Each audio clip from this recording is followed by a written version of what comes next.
Got just 1 cup of chocolate buttercream left? Don't toss it. Here are 10 fun and tasty ways to use it up.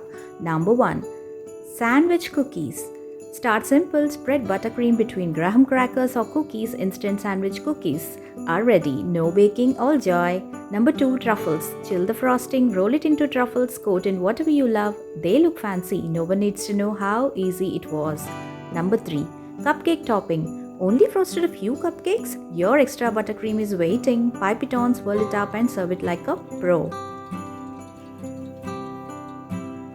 Number 4. Stuffed strawberries. Buttercream stuffed strawberries are bite-sized bombs of deliciousness.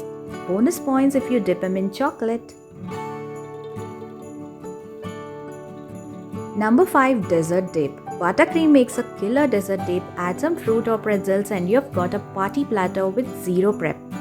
Number 6. Spread on toast or chapati. Try this once. Warm toast or roti, chocolate buttercream, banana slices. It's dessert for breakfast or a secret midnight snack. Number 7. Swirled ice cream. Swirl buttercream into softened vanilla ice cream. It sets into ribbons of fudgy magic. No churning needed. Number 8. Frosting fudge. Mix frosting and melted chocolate, chill and boom. 2-ingredient fudge that's a dessert cheat code. Number 9. Hot chocolate upgrade. Out of cocoa powder, stir in some frosting. It melts right in and gives serious mocha energy. Number 10. Frosting shots. Tiny frosting shots with sprinkles, fun, silly and dangerously addictive. Perfect for birthdays.